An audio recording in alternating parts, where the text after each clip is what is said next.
Nah, hari ini saya akan berbagi dengan saudara satu tema pengajaran firman yang saya berikan judul menanti pertolongan Tuhan. Kadangkala ketika kita menghadapi masalah, kita itu berada pada satu titik krusial. Ini yang menentukan kegagalan kita, atau masalah ini juga menjadi penentuan gitu ya, kesuksesan, keberhasilan kita. Ketika kita merasa gak mampu dikejar-kejar masalah, bagaimana respon kita? Kita putus asakah dalam menantikan pertolongan Tuhan, atau kita menguatkan percaya kita, atau kita seperti Elia atau seperti Daud lari dari masalah kita? Penting pagi ini kita bahas. Ketika kita ditekan oleh masalah, dikejar oleh masalah, saat-saat kita menantikan pertolongan Tuhan, apa yang harus kita lakukan? Karena banyak orang burn out ketika hadapi masalah, terbakar, hangus terbakar oleh masalah, putus asa dia. Nah, kita belajar dua tokoh Alkitab pagi ini saya bagikan. Yang pertama adalah Elia, seorang yang luar biasa dipakai Tuhan, tapi dia burn out juga hadapi masalah. Yang kedua tokoh bernama Daud, saudara ya. Kita belajar dulu dari Elia. 1 Raja-Raja pasal 19 ayat 3 sampai ayat 5. Saya baca ayat 3, saudara 4, ya 5-nya sama-sama ya. 1 Raja-Raja pasal 19 ayat 3, begini kata firman Allah. Maka takutlah ia, lalu bangkit dan pergi menyelamatkan nyawanya. Dan setelah sampai ke Beersheba yang termasuk wilayah Yehuda, ia meninggalkan bujangnya di sana. Ayat 4 teruskan saudara baca. Tetapi ia sendiri masuk ke padang gurun sehari perjalanan jauhnya, lalu duduk di bawah sebuah pohon arar. Kemudian ia ingat, katanya, cukuplah itu, sekarang ya Tuhan, ambillah nyawaku, sebab aku ini tidak lebih baik daripada nenek moyangku. Mari sama-sama kita baca di ayat yang kelima, saudara ya. 2 dan 3. Sesudah itu ia berbaring dan tidur di bawah pohon arar itu, tetapi tiba-tiba seorang malaikat menyentuh dia serta berkata kepadanya, bangunlah, makanlah. Nanti tolong di rumah Anda lengkapi ya, baca ayat 6 dan 7. Elia disuruh makan malaikat Tuhan itu roti bakar dan air dalam kendi. 2 kali suruh makan. Karena Elia kelelahan, tubuhnya lelah, jiwanya lelah, rohnya lelah.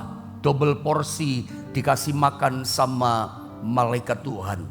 Mari kita belajar yang pertama tentang seorang nabi perjanjian lama yang bernama Elia. Bagaimana orang ini mengalami satu titik krusial dalam hidupnya. Dia mengalami yang namanya the spirit of death. Yang saya maksud the spirit of death itu bukan roh kematiannya, tapi roh putus asanya Elia. Dia frustasi betul, dia merasa putus asa sampai dia minta mati loh saudara ya. Saking putus asanya, menunjukkan di ayat yang kita baca ini, Elia dalam menghadapi masalahnya dia stres berat, dia depresi berat. Puncak masalah yang dialami Elia, mungkin saya cerita sedikit ya. Puncak masalahnya itu diawali dengan semacam satu pertandingan demonstrasi kuasa Allah gitu kira-kira ya. Di atas Gunung Karmel, Elia itu berperang demonstrasi kuasa Allah dengan 850 nabi palsu, 450 nabi Baal, dan 400-nya nabi Asyera. Ini nabi-nabi palsu yang dipelihara oleh Ratu Isabel. Menurut saya, spirit yang namanya putus asa, spirit yang namanya minta mati hari itu Elia, itu sebetulnya diawali dari awalnya dia merasa gagal gitu loh. Menasehati raja Israel yang paling jahat yang namanya Raja Ahab. Anda tahu kan, Raja Ahab itu punya istri namanya Isabel. Suka diplesetkan Isabel gitu saudara ya. Si Raja Ahab ini jahat, istrinya ratunya lebih jahat. Jahat ketemu sama jahat, makin jahatlah ini Raja Ahab. Jahatnya luar biasa. Mereka ini punya hobi buru nabi-nabi Allah gitu. Nah, puncak masalahnya adalah ketika di atas Gunung Karmel itu 850 nabi palsu mempersembahkan korban lembu kepada ilahnya, kepada dewa-dewanya. Mereka berdoa dari pagi sampai sore, berdoa minta supaya api turun dari langit membakar korban persembahan mereka. Tapi nggak ada jawaban, tanda-tanda suara pun nggak ada. Nggak ada api yang menjawab membakar korban mereka. Sampai mereka ambil pisau, dirobek-robek daging mereka, disayat-sayat, berdarah-darah, tetap gak ada jawaban. Artinya mereka coba korbankan diri di depan dewa mereka, gak ada jawaban. Dewa mereka gak mendengar, gak punya kuasa menurunkan api dari langit. Dan kalau kita baca dalam Alkitab, Elia itu menurut saya berdoa barangkali gak sampai 5 menit, gak sampai lah. Dia berkata begini, ya Tuhan Allah Abraham, Ishak dan Yakub, biarlah diketahui oleh orang Israel, Engkau adalah Allah yang hidup di tengah-tengah mereka. Mungkin yang saya ucapkan diucapkan Elia nggak sampai 1 menit dia berdoa. Anda tahu apa yang terjadi? Tuhan menjawab dari langit, dari sorga. Turun api membakar korban Elia. Yang menang Elia 1 lawan 850 nabi palsu. Yang menang Elia. Elia mengalami kemenangan yang besar hari itu. Elia mengalami kemenangan yang spektakuler gitu loh. Dan karena perjanjian, Elia itu ambil pedang, dibunuh 850 nabi palsu. Nah, setelah peristiwa kemenangan besar itulah Ratu Isabel dan Raja Ahab gak terima nabi palsu mereka dibunuh. Maka Ratu Isabel perintahkan prajurit Israel, kejar itu namanya Nabi Elia, tangkap dia dan bunuh dia. Ketika Elia mendengar bahwa dia akan ditangkap oleh prajurit Israel dan akan dibunuh, apa yang terjadi? Elia ketakutan.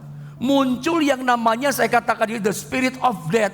Bukan roh kematian secara fisik, roh putus asa dan frustasi minta mati. Alkitab katakan ketika dia dengar masalah yang besar dia akan ditangkap. Ketika dia tahu masalahnya besar, dia dalam bahaya, dia lari dari masalahnya, lari loh. Kalau kita baca dalam 1 Raja-Raja pasal 19 tadi, mungkin saya baca di ayat yang keempat saudara ya. Lihat ulang kembali ayat ini tadi. Dalam 1 Raja-Raja pasal 19 ayat yang keempat, saya coba tunjukkan dari ayat. Tetapi ia sendiri masuk ke padang gurun, ini lari dari masalah. Bukannya menantikan pertolongan Tuhan, tapi lari dari masalah. Sehari perjalanan jauhnya, lalu duduk di bawah sebuah pohon arar. Kemudian dia ingin mati.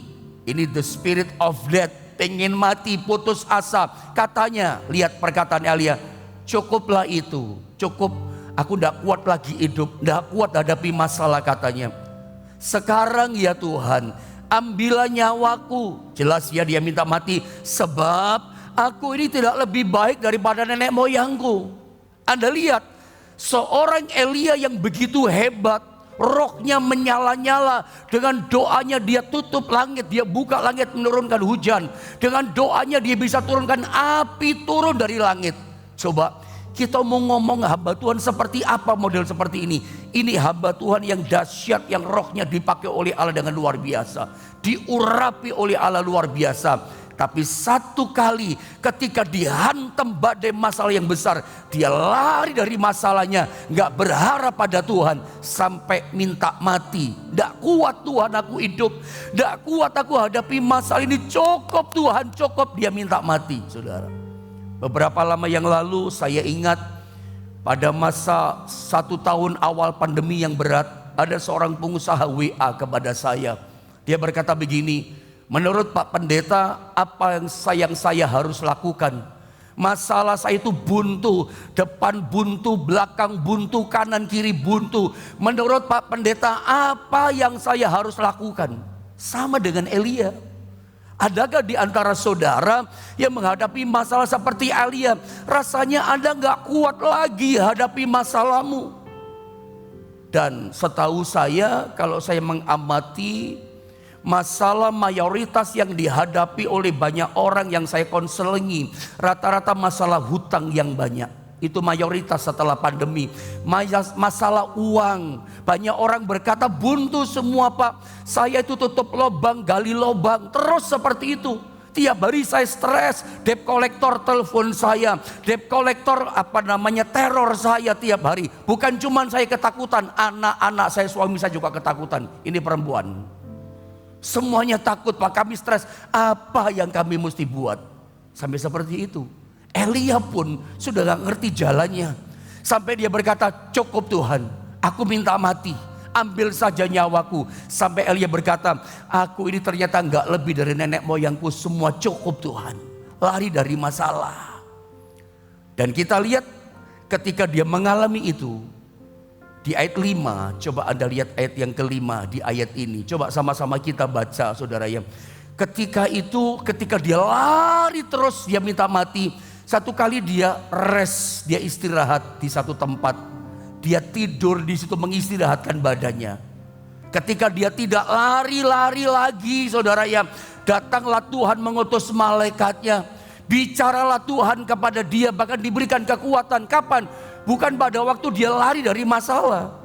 Ingat ya, Tuhan tidak pernah ajar kita untuk lari dari masalah.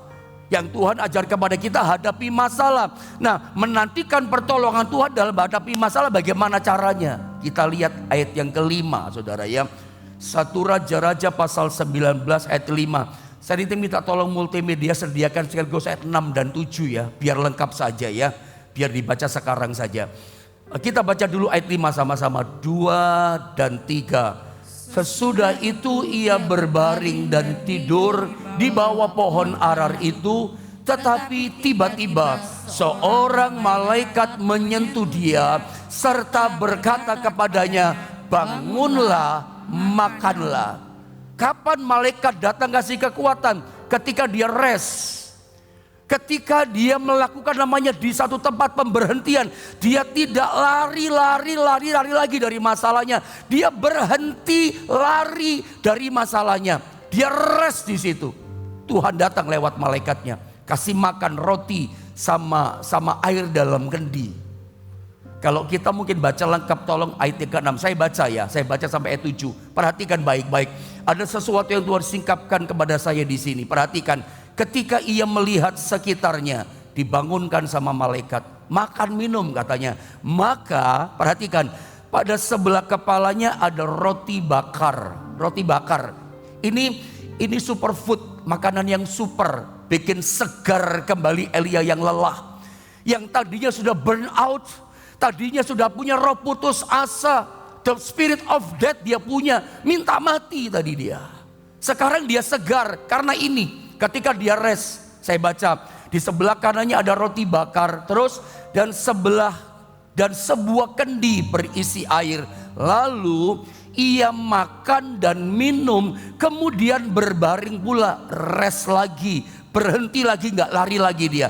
Lihat ayat ke-7. Saya ingin kita sama-sama baca ayat yang ke-7. Baca semuanya di rumah ya, 2 dan 3. Tetapi malaikat Tuhan datang untuk kedua kalinya dan menyentuh dia serta berkata, bangunlah, makanlah. Sebab kalau tidak, perjalananmu nanti terlalu jauh bagimu. Disuruh makan 2 kali, dan lewat makan 2 kali, minum 2 kali, bugar tubuhnya Elia. Jiwanya segar lagi, rohnya kuat segar kembali. Dan Tuhan pakai dia melakukan perkara yang lebih hebat. Setelah peristiwa burnoutnya Elia, putus asanya Elia, itu ternyata setelah peristiwa dia rest di situ, makan roti dan minum air 2 kali ganda. Dipakai Tuhan jauh lebih hebat. Dia berjalan dari Berseba itu di bawah pohon arar itu sampai ke Gunung Horeb. 40 hari 40 malam dia jalan terus tanpa makan, tanpa minum. Justru Elia mengalami perkara supernatural yang jauh lebih hebat. Ngalami mujizat yang lebih hebat, diurapi sampai lebih hebat 2 kali ganda. Kapan? Ketika dia tidak lari dari masalahnya. Itu yang terjadi. Dan menariknya, malaikat itu memberi makan superfood ya. Makanan yang super duper ini, itulah roti bakar, rotinya malaikat. Namanya roti bakar. Perhatikan baik-baik pada titik bagian ini. Dengarkan saya. Roti bakar itu berarti roti yang dibakar sama api. Roti bakar kok, dibakarnya dengan api. Di dalam Alkitab selalu kalau bicara roti itu bicara firman Allah. Tuhan itu kasih kekuatan kita fresh kembali, segar kembali. Itu lewat kuasa firman roti. Roti yang dibakar dengan api. Api pengurapan Roh Kudus. Firman perkataan Allah yang diurapi, yang dibakar oleh api Roh Kudus. Dan kendi dalam air, minum air yang bawa malaikat. Ini kegerakan Roh Allah, kegerakan Roh Kudus. Yang membuat Elia bergerak dengan bergelora. Saya percaya kapan kita mendapat kekuatan? Ketika kita nggak tutup lubang gali lubang. Ketika kita nggak lari terus dari masalah kita. Anda kalau ingin mengatasi dan menantikan pertolongan Tuhan yang baik, bagaimana caranya? Supaya Anda nggak stres dan burn out dan putus asa dan minta mati. Saya ingat beberapa orang berkata, saya udah nggak kuat lagi Pak Pendeta. Saya rasanya tidak ada jalan keluar, hutang saya begitu banyak. Rasanya saya mau mati saja. Tapi saya ingat sama anak-anak saya. Anak-anak saya bikin saya kuat. Bukan anak yang bikin kita kuat. Harusnya Tuhan yang bikin kita kuat. Saya tahu ada di antara saudara yang sedang mendengar firman. Anda mengalami masalah ini. Anda udah gak kuat, minta mau mati kalau boleh berkata. Karena beratnya masalah. Anda burn out, terbakar, hangus oleh masalahmu. Hari ini jangan lari terus dari masalahmu. Hadapi masalahmu dengan cara rest. Semua orang itu butuh rest, tempat berhenti di hadapan Tuhan. Disitulah Tuhan memberi saudara makan roti bakar. Firman yang dibakar dengan Roh Kudus. Firman Kristus, firman yang diurapi. Anda di masa sukar ini pastikan firman yang Anda terima itu firman yang dibakar oleh Roh Kudus. Firman yang diurapi Roh Kudus. Itu yang jadi rema. Firman yang panas, yang diurapi. Jadi kekuatan buat roh kita bergelora. Dan kita mengalami namanya air itu. Kegerakan roh Allah membuat kita bergerak. Sehingga Elia itu dipakai lebih hebat. Saya percaya di tahun 2023 yang diprediksi menjadi tahun yang sukar, tahun yang sulit. Tapi saya percaya kalau Anda suka rest setiap hari, Anda masuk di tempat perhentian bersama dengan Tuhan, Anda akan dikasih makan firman yang panas, yang diurapi. Dan roh Allah itu menggerakkan roh saudara. Sehingga tahun depan yang diprediksi tahun yang sukar, Anda mengalami seperti Elia. Anda mengalami perkara-perkara yang hebat dari Tuhan. Bahkan berkat saudara lebih hebat. Bisnis saudara dipakai lebih hebat. Karena Anda gak lari dari masalah. Tuhan kasih kekuatan. Tuhan dimampukan saudara berjalan menjalani kesusahanmu. Engkau bukan kalah, engkau menang. Karena geloranya roh Allah yang menyertai saudara. Hari ini saya rindu. Roh saudara bukan roh yang mati. Roh yang bergelora. Karena menerima firman yang bagaikan api tadi. Yang membakar semangat saudara. Semua jangan lari dari masalah. Ada waktunya berhenti. Saya pernah terangkan pada jemaat di Jombang. Coba gambaran satu tempat yang namanya pit stop. Pit stop itu adalah satu tempat pemberhentian. Semua mobil. Kalau Anda pernah nonton lomba balap mobil Formula One, Formula 2, apalah namanya. Baik secara langsung atau lewat televisi. Apa yang Anda lihat di sana? Ketika mobil itu berputar-putar melewati lintasan apa itu lomba itu saudara ya, lintasan balap itu. Ada waktunya mobil yang kencang berlari itu agak pelan kecepatannya. Dia menepi dan berhenti di satu tempat pemberhentian. Itu namanya pit stop. Ngapain di tempat pemberhentian? Kok enggak jalan lagi, muter lagi, berlaga lagi? Ada waktunya berhenti mobil itu, mobil balap. Ngapain? Di refresh di situ. Diisi bahan bakar yang baru. Supaya apa? Punya energi yang baru. Lalu yang enggak beres, yang kurang diberesin di situ. Supaya bisa berlaga dengan energi yang baru. Ban-bannya dicopot, ganti yang baru. Setelah beres semuanya, dia jalan lagi, berlaga lagi. Dan bisa keluar jadi pemenang. Ada pemberesan. Bukan cuma mobil yang butuh tempat pemberhentian. Saya mau kasih tahu serius kepada Anda. Anda dan saya, setiap orang percaya juga butuh tempat pemberhentian. Di mana tuh tempat pemberhentian kita? Saat kita berdoa berdiam diri. Saat Anda ibadah 1 jam dengan saya pagi ini, Anda ada aktivitas terus, Anda nggak lari-lari sibuk terus. Ini kita berhenti berdiam diri, menerima firman yang bagaikan api yang diurapi, dan menerima air yang bagaikan roh Allah yang bergerak bergelora di hati kita. Bedakan dua hal. Ada orang itu seperti Marta, ada orang seperti Elia, sibuk luar biasa lari-lari. Tapi kesibukannya, aktivitasnya lahir dari ketakutan, kecemasan. Tapi ada orang yang memang sibuknya luar biasa, ya. Tetapi kesibukannya itu lahir dari pimpinan Tuhan, Roh Allah yang pimpin dia. Dia sibuk lakukan ini, dia sibuk kerja ini. Tapi ternyata itu bukan lahir dari ketakutan, dari pimpinan Tuhan, dari perkataan firman Allah. Contoh kalau Anda tahu tentang bangsa Israel ketika dipimpin oleh Yosua, mereka sibuk loh setiap hari selama 6 hari kelilingin tembok Yeriko, sibuk loh. Tapi kesibukannya lahir karena ketaatan, karena pimpinan Tuhan. Mereka sibuk keliling. Bahkan yang hari yang ke-7 kali kamu mesti sibuk kelilingin tembok Yeriko, repot banget. Tapi itu lahir dari ketaatan, tuntunan dari Tuhan. Bedakan dua hal ini. Ada orang sibuk beraktivitas luar biasa, tapi itu lahir dari ketakutan, kecemasannya dia. Nanti takut gak cukup, nanti ini, nanti kerjaanku repot luar biasa. Tapi dia kerjakan itu lahir dari hati yang penuh dengan ketakutan. Anda tahu seperti siapa? Seperti Marta yang dicela oleh Tuhan. Dia sibuk tapi karena ketakutan. Marta, Marta, kata Tuhan, engkau ini terlalu khawatir dan menyibukkan dengan banyak perkara. Banyak perkara kesibukan Marta ternyata lahir dari sebuah kecemasan, ketakutan. Saya berdoa pagi ini, kiranya firman Allah ini menjadi jawaban buat setiap saudara. Engkau yang rasanya udah putus asa, gak kuat hadapi masalah, dengarkan firman Allah. Ini waktunya Anda setiap hari berhenti cari kekuatan di hadapan Tuhan. Semua orang Kristen hamba Tuhan, siapa kita dibandingkan Elia? Elia ketika dia lari-lari terus dari masalahnya, dia minta mati loh. Dia merasa gak kuat. Kapan dia dapat kekuatan? Ketika dia masuk di tempat pemberhentian Tuhan. Hari ini Anda dan saya lewat channel YouTube GSPDI Jombang, ini seperti rumah kita bersama channel ini. Untuk saya dan saudara membangun iman kita. Saya memang yang mengajar saudara, tapi sebelum saya mengajar, saya merenungkan firman, saya makan tuh firman dulu. Jadi belajar, mengajar, tapi saya juga belajar. Roh saya pun dikuatkan, rohmu juga dikuatkan. Jadi anggaplah channel GSPD Jombang menjadi rumah kita semua, rumah anugerah, tempat pemberhentian kita. Channel ini menjadi pit stop buat setiap kita, untuk kita terima dan terima kekuatan dari Tuhan. Doa saya, saudara yang pagi ini mulai burn out, putus asa hidupmu, engkau digelorakan kembali. Saya percaya ke depan saudara dipakai Tuhan lebih hebat lagi. Memang itu tahun yang sukar. Elia mengalami kesukaran di padang gurun itu. Saya tunjukkan tokoh yang kedua dengan cepat, namanya Daud.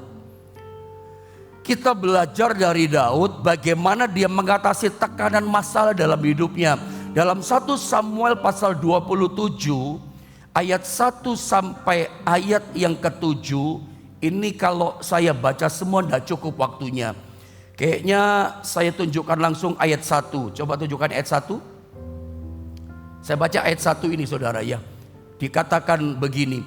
Tetapi Daud berpikir dalam hatinya, bagaimanapun juga pada suatu hari aku akan binasa oleh tangan Saul.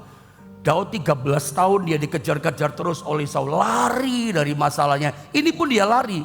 Tapi larinya salah ya, berlindung pada manusia, berada pada manusia. Saya lanjut. Jadi tidak ada yang lebih baik bagiku. Dia cari jalan keluar, lari dari masalah. Selain meluputkan diri dengan segera ke negeri orang Filistin, maka tidak ada harapan bagi Saul untuk mencari aku lagi. Ini pikirannya Daud, lari ke Filistin, minta perlindungan Raja Akis di seluruh daerah Israel, dan aku akan terluput dari tangannya. Ini kisah yang menarik. Coba lihat gambar ini saudara ya. Daud saudara ya, tolong multimedia. Daud melarikan diri ke Filistin. Perhatikan. Karena dikejar-kejar oleh rajanya yaitu Saul. Dan itu adalah mertuanya sendiri. Musuh Daud bukan orang sembarangan. Saudara jangan pernah meremehkan, berpikir masalah Daud itu masalah yang remeh. Berat masalahnya Daud. Ini Saul yang kejar dia. Selain Saul itu mertuanya dia, raja loh musuhnya.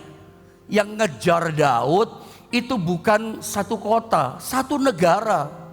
Ada punya bayangan gak? Zaman sekarang nih di mana kita hidup 2022.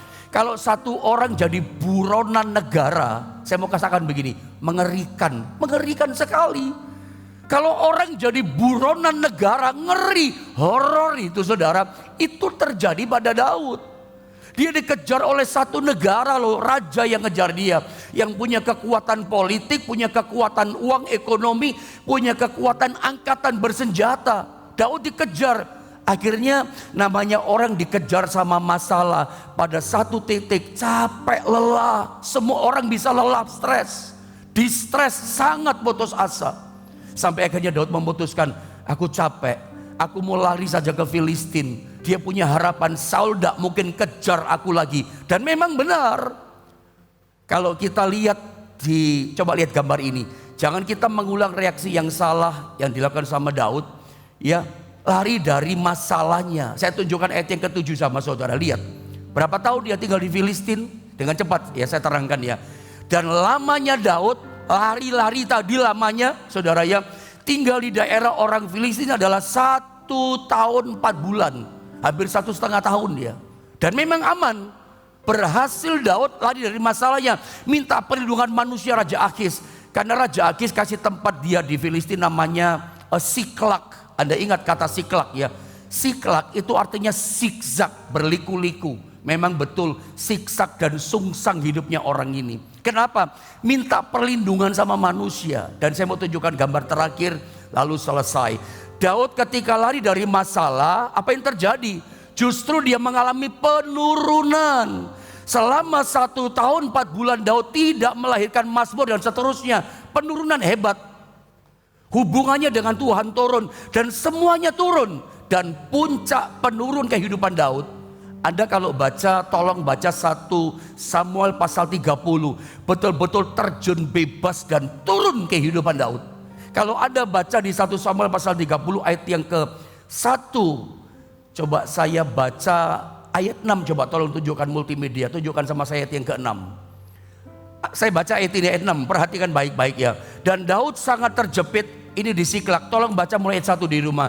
Karena rakyat mengatakan hendak melempari dia dengan batu. 600 kepala keluarga melempari dia dengan batu. Jadi bakso loh saudara ya. 600 orang lempar dia dengan batu. Seluruh rakyat itu telah pedih hati. Perhatikan, masing-masing mereka anaknya laki-laki dan perempuan.